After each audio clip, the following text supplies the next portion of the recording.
ইন্দিরা একাদশীর শুভ দিনে পারলে এই দিন শ্রী শ্রী মাতা লক্ষ্মীর চরণে নিবেদন করুন। এটি মায়ের আশীর্বাদে অখণ্ড সৌভাগ্যের অধিকারী হবেন। নমস্কার বন্ধুরা, ধার্মিক কথা ইউটিউব চ্যানেলের আরও একটি নতুন ভিডিওতে আপনাদের সবাইকে জানাই সুস্বাগত। আশা করছি ঈশ্বরের আশীর্বাদে সবাই ভালো আছেন, সুস্থ আছেন। সামনে আসতে চলেছে আশ্বিন মাসের কৃষ্ণপক্ষের একাদশী তিথি।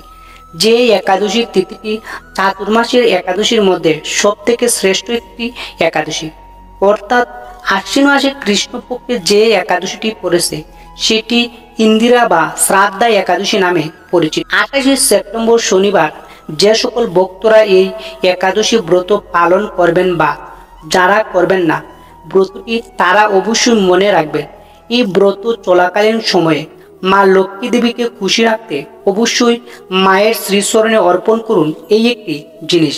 তাহলে সারা বছর আপনার প্রতি প্রসন্ন হবেন শ্রী শ্রী মাতা লক্ষ্মী দেবী। আপনার ঘরের সমস্ত বাস্তু দোষ দূর হবে, প্রচুর অর্থ আসবে। মায়ের আশীর্বাদে আপনার পরিবার সুখ সমৃদ্ধি শান্তি বজায় থাকবে।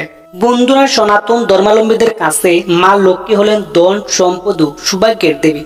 মা লক্ষ্মী দেবীকে এই আশ্বিন মাসে কৃষ্ণপক্ষের ইন্দিরা একাদশীর দিনে সন্তুষ্ট করার জন্য সকল সনাতন ধর্মাবলম্বীরা গৃহস্থের বাড়িতে নানান ধরনের উপাচার দিয়ে মায়ের পূজা অর্চনা করে থাকে। বিশ্বাস করা হয়, যদি ভগবান শ্রী বিষ্ণুর এই প্রিয় একাদশীর দিনে মাকে একবার প্রসন্ন করা যায়, তাহলে সেই গৃহস্থের বাড়িতে মায়ের শুভ আগমন ঘটে।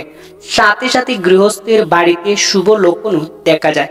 যার বাড়িতে মা লক্ষ্মীর সদয় হন, তার বাড়িতে কখনো অর্থের, অন্যের, বস্ত্রের প্রভৃতির বিষয়বস্তু সংকট দেখা যায় না। মূল পর্বে যাওয়ার পূর্বে আমার সকল দর্শক বন্ধুদের কাছে অনুরোধ করব, ভিডিওটি অবশ্যই সম্পূর্ণরূপে দেখবেন। কোথাও ভিডিওটি স্কিপ করে দেখবেন না, তাহলে প্রচুর প্রয়োজনীয় তথ্য বাদ পড়ে যেতে পারে। আর দেখার পর যদি ভিডিওটি ভালো লাগে তাহলে অবশ্যই চ্যানেলটি সাবস্ক্রাইব করবেন, লাইক করবেন, আর কমেন্ট বক্সে ভক্তি, ভালোবাসা, শ্রদ্ধা দিয়ে জয় মা লক্ষ্মীর জয় লিখতে ভুলবেন না। আর অবশ্যই আপনার নিকট আত্মীয় স্বজন, বন্ধু বান্ধবদের সাথে ভিডিওটি শেয়ার করতে কিন্তু ভুলবেন না। বন্ধুরা, আসা যাক মূল পর্বে। ইন্দিরা একাদশী আশ্বিন মাসের প্রথম একাদশী, কৃষ্ণপক্ষের একাদশী তিথিতে পড়েছে। ইন্দিরা একাদশীর তিথিকে শ্রাদ্ধা একাদশী বলা হয়, কারণ একাদশীর তিথিটি পিতৃপক্ষের বা শ্রাদ্ধের সময় পড়ে, তাই একে শ্রাদ্ধা একাদশী বলা হয়। ইন্দিরা একাদশীর উপবাস বা উপাসনা করলে পিতৃপুরুষদের আত্মার শান্তি নিয়ে আসে এবং তাদের মোক্ষ প্রাপ্তির সহায় হয়। বন্ধুরা, মা লক্ষ্মীর আশীর্বাদ যিনি লাভ করেন তার জীবনে আর কোনো অভাব অনটন থাকে না। মায়ের কৃপা দৃষ্টি যে সংসারের উপর পড়ে, সেই সংসার সুখ, ধন সম্পত্তি, ঐশ্বর্য ও সমৃদ্ধিতে ভরে ওঠে। আর সেই কারণে প্রত্যেক নিষ্ঠাবান সনাতনীরা বৈদিক যুগ থেকে শ্রী শ্রী মাতা লক্ষ্মী দেবীর পূজা করে আসছে। আমরা সকল সনাতনীরা জানি মা লক্ষ্মী হলেন চঞ্চলা দেবী। সামান্য ভুল ত্রুটি দেখলেই সেই ঘর ছেড়ে বিদায় নেন মা লক্ষ্মী। আর মা লক্ষ্মীকে ঘরে বাঁধতে, তাই তাকে প্রসন্ন করা অতি জরুরি। তাই বন্ধুরা, এই ইন্দিরা একাদশীর দিন বেশি বেলা পর্যন্ত ঘুমাবেন না। প্রতিদিনই সকাল সকাল, বিশেষ করে ব্রাহ্ম মুহূর্তে ঘুম থেকে ওঠার চেষ্টা করুন। আপনি কয়েক মাস এটি করে দেখুন। এটি আপনার চিন্তাশীলতা, মননশীলতা, সৃষ্টিশীলতা সমস্ত কিছুই বাড়াবে। যদি আপনি সকাল সকাল ঘুম থেকে উঠে সূর্যোদয় দেখতে পারেন, আপনার নতুন অর্থের উপার্জন, নতুন রাস্তাও খুঁজে পাবেন। যদি আপনি সকাল সকাল উঠে সূর্যোদয় দেখতে পারেন, ঘুম থেকে উঠে সূর্য উদয় দেখুন এই দিন, এতে আপনার ভাগ্যের সূর্য উদয় সম্ভাবনা বাড়বে। তার আগে আপনার হাতের করতল দর্শন করবেন। কারণ হলো, কর অগ্রে বসতি লক্ষ্মী, কর মধ্যে সরস্বতী, কর মূলে গোবিন্দ, প্রভাতে কর দর্শন।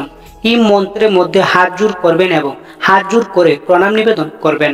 বিছানায় বসে আপনার ইষ্ট দেবতাকে স্মরণ করে নেবেন। তারপর ভূমিতে 3 বার প্রণাম করে তারপরে মাটিতে পা ফেলবেন। এইভাবে ইন্দিরা একাদশীর দিনটি শুরু করুন। একাদশীর দিন অবশ্যই বাড়িঘর নোংরা রাখবেন না। সকাল সকাল স্নান পূর্ব সেরে নেবেন। এই ইন্দিরা একাদশীর দিনে অনেকে নদী বা গঙ্গার জলে স্নান করে থাকেন। যদি আপনার পক্ষে সম্ভব হয় তাহলে অবশ্যই গঙ্গায় স্নান করবেন। আর যদি গঙ্গা স্নান করতে সুযোগ না থাকে তাহলে আপনি ঘরে স্নান করতে পারেন। স্নানের জলে সামান্য পরিমাণ কর্পূর এবং কয়েকটি কালো তিল মিশিয়ে। এর ফলে আপনার শারীরিক মানসিক প্রশান্তি লাভ হবে এবং স্নান পূর্ব সেরে শুদ্ধ বস্ত্র পরে সম্পূর্ণ শরীরে শ্রী বিষ্ণু 3 বার বলে সামান্য গঙ্গা জল তারা ছিটিয়ে নেবেন এবং পরে সম্পূর্ণ গড়ে গঙ্গা জল ছিটিয়ে দিবেন। এই ইন্দ্রিয় একাদশীর দিন বাড়ির সদর দরজায় ভালো করে পরিষ্কার করবেন এবং সেখানে এক ঘটি পবিত্র বালু জল ঢেলে দিবেন। বাড়ির সদর দরজা বা মুখ্য দরজা সর্বদা পরিষ্কার পরিচ্ছন্ন রাখবেন, আলোকিত রাখবেন, যাতে মা লক্ষ্মী আপনার ঘরে প্রবেশ করতে পারেন। বন্ধুরা, আর্থিক সংকট দূর করতে এবং পরিবারের সুখ স্বাচ্ছন্দ্য বাড়াতে মা লক্ষ্মীকে আপনারা পুজো করেন এই দিন। এমন অনেকে আছেন যারা অনেক আয় রোজগার করেন কিন্তু টাকা ধরে রাখতে পারছে না। এই পরিস্থিতিও বদলাবে। এই পৃথিবীতে অর্থ করি টাকা পয়সা সমস্ত কিছু মায়া হলেও সংসারে বেঁচে থাকতে হলে এইগুলো অবশ্যই প্রয়োজন রয়েছে। তাই আপনি আধ্যাত্মিক সাধনায় আপনার মনকে নিয়োজিত করতে চাইলেও এগুলোকে কখনো এড়িয়ে যেতে পারবেন না। আর এই অর্থ করি টাকা পয়সা সমস্ত কিছুই রাজসিক সত্তার বিষয়। মা লক্ষ্মী সেই সত্তার প্রতীক। পরিবারের সুখ স্বাচ্ছন্দ্য শান্তির উপর নির্ভরশীল না হলেও অনেক সময় এই আর্থিক অনটনের কারণে পরিবারে অশান্তি দেখা যায়। সেই আর্থিক অনটন অশান্তিগুলো থেকে মুক্তি পেতে আমরা মা লক্ষ্মীর কৃপা পেতে চাই। মা লক্ষ্মী একদিকে যেমন ধন সম্পত্তির দেবী, তার পাশাপাশি তিনি সুখ স্বাচ্ছন্দ্যের ও শান্তির দেবী। তাই যেই পরিবারে মা লক্ষ্মীর কৃপা থাকে সেই পরিবার সদাই সুখ ও শান্তি বিরাজ করে। তাই আপনি যদি মা লক্ষ্মীর কৃপা পেতে চান তাহলে অতি অবশ্যই এই ইন্দিরা একাদশীর দিন মা লক্ষ্মীর পূজা করুন। এই পূজার জন্য আপনাকে মা লক্ষ্মীর চরণে একটি জিনিস নিবেদন করতে হবে। এই জন্য আপনাকে প্রথমত যে সিংহাসনে আপনি মা লক্ষ্মীকে রেখেছেন সেটি প্রথমে গঙ্গা জল দিয়ে চারদিকে শুদ্ধ করতে হবে। তারপর এই দিন সন্ধ্যাবেলায় আপনি এই কয়েকটি ক্রিয়া করতে পারেন। তারপর আপনাকে সংগ্রহ করতে হবে একটি লাল পদ্ম। এর সাথে সাথে আপনাকে একটি লাল কাগজ জোগাড় করতে হবে। কাগজটিতে আপনি আপনার যে কোনো একটি মনস্কামনা লিখুন এবং তার সাথে ওই মনস্কামনাটি আপনি কতদিনে পূরণ করতে চান সেই তারিখটি লিখে রাখুন। তার সাথে লিখুন এই ছোট্ট একটি মন্ত্র, ওম শ্রী লক্ষ্মী দ্রব্যায় নমঃ। এরপর মা লক্ষ্মীর সামনে শুদ্ধ বস্ত্র পরিধান করে একটি ঘিয়ের প্রদীপ একটি ধূপ কাঠি জেলে শঙ্খধ্বনি 3 বার দিন। পরে মা লক্ষ্মীর কাছে হাত জোড় করে পূর্বের এই মন্ত্রটি 108 বার জপ করুন মনে মনে। এইরকম ভাবে 108 বার বলার পর যে কাগজটিতে আপনি আপনার মনস্কামনা কথাটি লিখেছেন এবং সেই পদ্মফুলটিকে মা লক্ষ্মীর চরণে নিবেদন করুন। তার সাথে সাথে একটি ধাতব মুদ্রা অর্থাৎ 1 টাকা 2 টাকা 5 টাকার একটি কয়েন মা লক্ষ্মীর চরণে রাখুন। এরপর একান্ত চিত্তে পূর্ণ বিশ্বাসের সাথে মা লক্ষ্মীর কাছে আপনি আপনার মনস্কামনাটি ব্যক্ত করুন মনে মনে। মা লক্ষ্মী যাতে আপনার মনস্কামনা এই নির্দিষ্ট সময়ের আগে পূরণ করে তার জন্য পূর্ণ বিশ্বাস ভক্তি শ্রদ্ধার সাথে মা লক্ষ্মীর কাছে প্রার্থনা করুন। এই সম্পূর্ণ ক্রিয়াটি হয়ে যাওয়ার পর ওই লাল কাগজটি আপনি আপনার মানি ব্যাগে অথবা আপনার দোকানের ক্যাশ বাক্সে অথবা আপনার বাড়িতে আপনি যেখানে টাকা রাখবেন সেই স্থানে এটি রাখুন। নিজে নিজে দৃঢ় প্রতিজ্ঞাবদ্ধ হন যে ওই সময়ের আগে আপনি ক্রিয়াটি সম্পূর্ণ করবেন এবং তার জন্য মা লক্ষ্মী আপনাকে সর্বদা সাহায্য করবেন। এটি ভেবে আপনি ওই ক্রিয়াটি করার জন্য এগিয়ে যান। মা লক্ষ্মীর কৃপা দৃষ্টি আপনার উপর সর্বদা রয়েছে। বন্ধুরা, আজকের এই দিনে একবার হলে শ্রবণ করুন ইন্দিরা একাদশী ব্রতের মাহাত্ম্য কথা। ইন্দিরা একাদশী ব্রতের মাহাত্ম্য কথা। মহারাজ যুধিষ্ঠির বলেন, হে মধুসূদন, আশ্বিন মাসে কৃষ্ণ পক্ষিয়া একাদশীর কি নাম তা কৃপা করে বলুন। শ্রীকৃষ্ণ বলেন, হে রাজন, আশ্বিন মাসের একাদশী ইন্দিরা নামে পরিচিত। এই ব্রত প্রভাবে মহাপাপ বিনষ্ট হয়, এমনকি কর্ম বিপাকে যারা নিম্নজনে লাভ করেছেন সেই পূর্বপুরুষদেরও উত্তম গতি লাভ হয়। এই একাদশীর মাহাত্ম্য শ্রবণ মাত্র সামবিদ যজ্ঞের ফলপ্রাপ্ত হয়।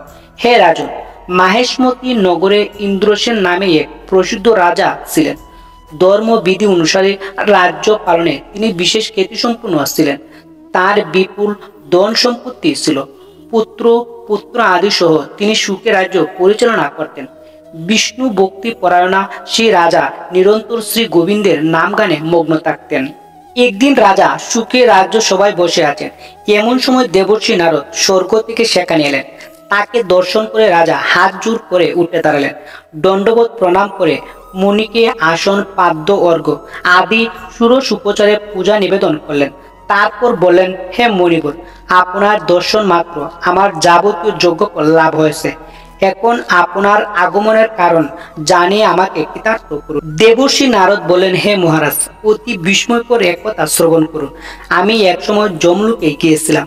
সেখানে যমরাজের সভায় বহু পুণ্যকারী আপনার পিতাকে দেখলাম।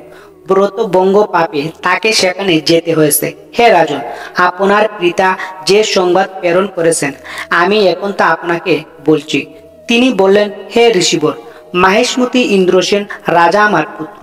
তাকে বলবেন যে আমি বহু পুণ্য অনুষ্ঠান করলেও কোনো কারণবশত জমালয়ে আসতে বাধ্য হয়েছে। আপনি কৃপা করে তাকে সর্বপাপ নাশক ইন্দিরা একাদশী ব্রত পালন করতে বলবেন। সেই ব্রত প্রভাবে আমি নিষ্পাপ হয়ে স্বর্গলোকে যেতে সমর্থন হব। এই কথা জানাবার জন্য আমার আগমন। হে রাজন, আপনার পিতার মঙ্গল বিধানে আপনি যথাবিধি ইন্দিরা ব্রত পালন করুন। রাজা জিজ্ঞাসা করলেন, হে দেবর্ষি, সেই ইন্দিরা ব্রতের বিধি কি? কোন তিথি বা কোন পক্ষে এই একাদশী ব্রত পালন করা কর্তব্য তা কৃপা করে আমাকে বলুন। দেবর্ষি উত্তর দিলেন, হে মহারাজ, আশ্বিন মাসে কৃষ্ণ পক্ষের দশমী দিন শ্রদ্ধা সহকারে প্রাতঃ স্নান করবেন, মধ্যাহ্নে ভক্তি বাপন্ন হয়ে পুনরায় স্নান করবেন এবং রাত্রিকালে ভূমিতে শয়ন করবেন।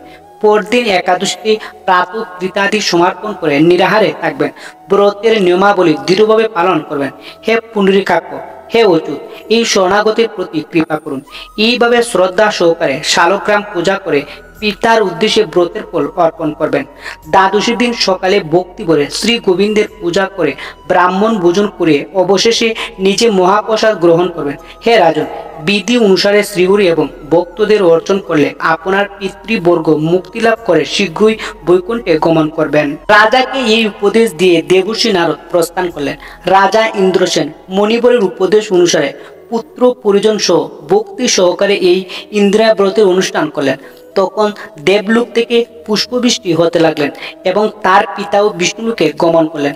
তারপর রাজা ইন্দ্রসেন নিজ পুত্রকে রাজ্যভার অর্পণ করে নিজেও বিষ্ণুলোকে ফিরে গেলেন।